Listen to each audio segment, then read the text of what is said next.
Pak Kiai, yang pertanyaan saya, kita ini kan teman-teman ini bahasanya ex napiter.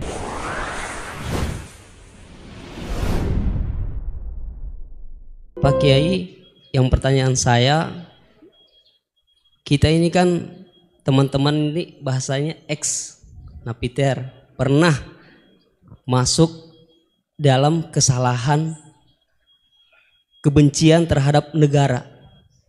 Bahkan di antara kita ini ingin membentuk negara sendiri.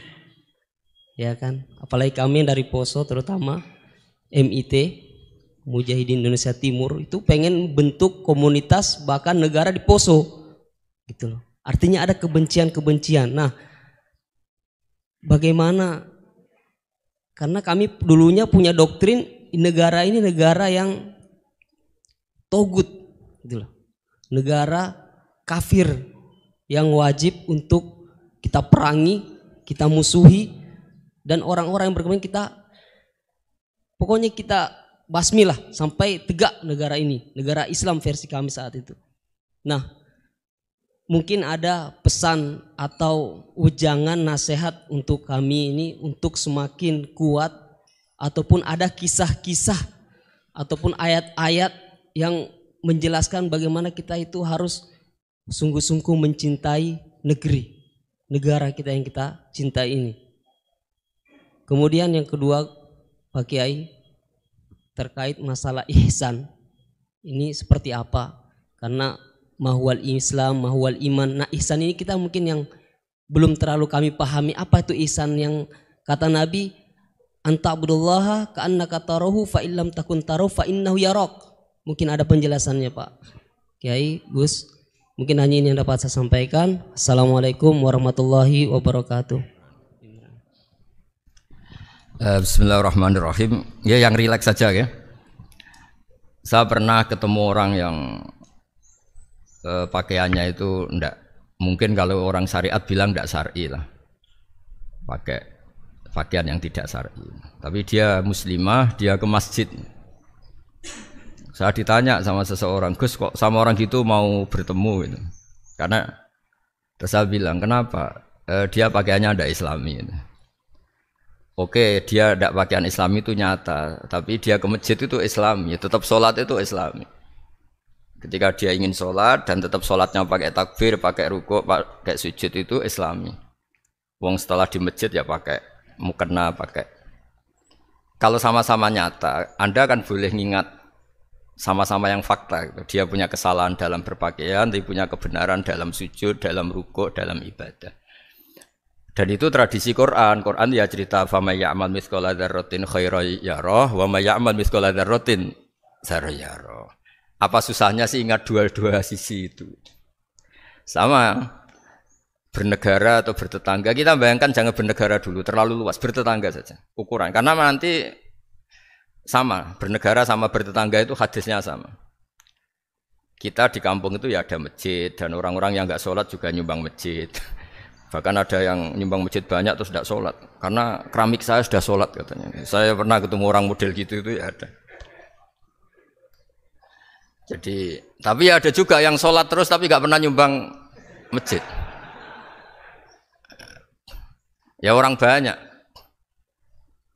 Intinya itu Allah itu punya tradisi, punya sunnatullah. Kebaikan ya dihitung, kejelekan juga dihitung. Dulu ketika Rasulullah SAW hidup bersama komunitas yang majmu', itu sebetulnya permintaannya Nabi, jangan halangi kami saat mau beribadah. Dulu sampai perang karena mereka menghalangi. Sebenarnya problem mereka wa yasudduna an sabilillah, menghalangi. Sebenarnya kalau dulu saling toleransi ya enggak ada masalah. Artinya ketika Anda ingin sholat di Indonesia agak dihalangi, ingin pengajian agak dihalangi, sebenarnya ini enggak ada masalah. Ya, soal ada kebaikan, ada keburukan, ya mulai Nabi Adam sampai sekarang, sampai kiamat.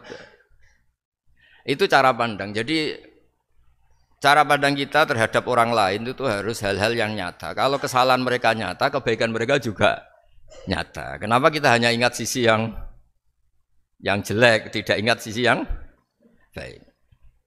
Saya sering cerita ke santri-santri saya, setiap saya pengajian diundang orang di mana-mana itu saya mesti istighfar. Karena nggak ada pilihan. Saat saya datang ke ke pengajian di Sulawesi misalnya, saya tinggal ngaji di sini. Saat saya ngaji di sini, ninggal undangan yang di sana. Hidup itu tidak banyak pilihan, meninggalkan kebaikan, melakukan kebaikan. Artinya gini, dalam kebaikan saja ada kebaikan yang ditinggalkan. Apalagi dalam kejelekan. Makanya di sini ada pepatah terkenal dalam ilmu tasawuf itu. Wastighfaruna yahtaju ilal istighfar. Saat Anda baik saja butuh istighfar. Bapak saya kalau guyon gini, Mas Sofyan. Ada imam istiqomah jadi imam masjid sampai tua sampai batuk-batuk. Itu bagus istiqomah. Tapi itu masalah kata bapak. Akhirnya enggak kaderisasi katanya. Itu istiqomah apa enggak mau diganti orang lain katanya.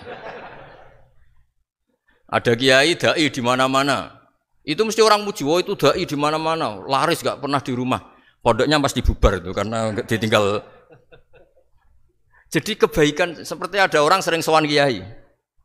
Wah itu malah lebih masalah lagi kan. Kadang kiainya pas istirahat, yang disalamkan template uang jatah susu anaknya. Hari itu waya tagihan malah lari sowan kiai.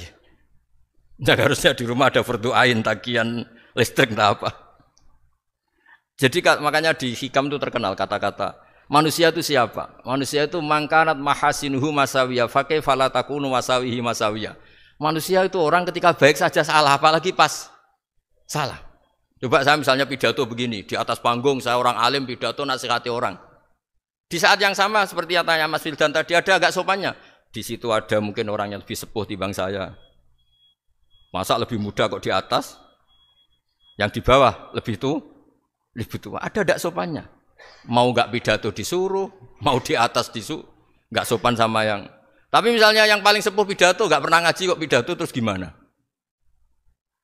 Artinya ketika kita baik saja ada salahnya, apalagi pas salah.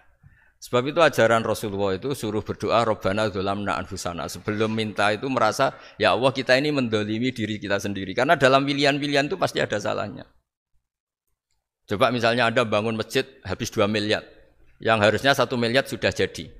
Terus nanti suatu saat ketemu Allah ditanya. Itu ada orang miskin, fakir miskin, yatim. Andai kan kamu sumbang 1 miliar itu sejahtera semua. Gara-gara kamu bangun masjid terlalu mewah. Ya tapi kadang-kadang orang kebaikannya itu orientasinya bangun masjid, gak tertarik nyumbang fakir. Saat itu cara berpikir gitu mau apa? Tapi kalau dia mau luhur manusia terbaik karena bangun masjid 2 miliar, coba diaudit secara kepentingan syar'i.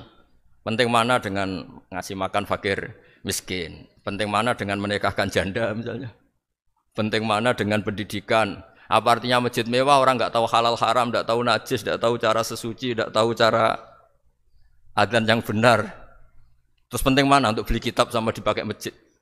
Apa artinya beli kitab apa tapi nggak makan? Penting mana makan sama beli kitab? Ada auditnya. Makanya manusia itu ketika baik pun disuruh istighfar. Apalagi ketika salah. Nah dengan perasaan seperti itu kebencian pada orang lain luluh karena potensi baik pada orang lain ternyata tinggi. Dan potensi salah ke kita juga tinggi. Nah dilatih gitu, jadi di Ihya itu ada kitab tawaduk. Kitab tawaduk itu dilatih, ketemu orang tua. Huwa aksaru ibadatan, dia mesti ibadahnya lebih banyak karena lebih tua timbang saya. Pasti sholatnya lebih lama timbang saya. Ketika Anda sudah tua, melihat anak-anak, huwa aqallu minni maksiatan, mesti maksiatnya tidak banyak karena masih kecil. Terus ketika melihat orang fasik, maksiat. La'allahu yatubu alaih, fa innallaha tawwabur rahim. Mungkin Allah memberi tobat, bisa saja. Umar itu ingin bunuh Nabi, tapi Allah memberi tobat. Yang sowan kiai saja tidak mesti dapat tobat. Umar ingin bunuh Nabi, tapi Allah memberi tobat. Akhirnya ya tobat jadi Islam yang baik.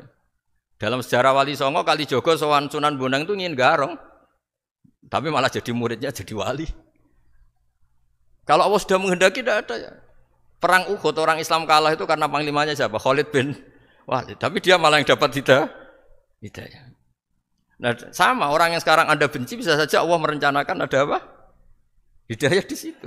Dan kita yang merasa benar jangan saja ada rencana Allah bikin kita su'ul khotimah. Na'udzubillah min dzalik kan tidak pernah tahu. Nah, dari tidak pernah tahu itu orang diusahakan tawadhu. Wa ma adri ma yuf'alu bi wala bikum, kita tidak pernah tahu. Makanya meskipun saya ini kiai terus kata orang banyak itu ketok. Kalau istighfar ya nangis betul ya. Cuma kan enggak perlu di depan umum. Nanti ada penampilan kan ribet kan nanti. Sudah nangis, gak ikhlas, gak mutu. Ya gitu ya.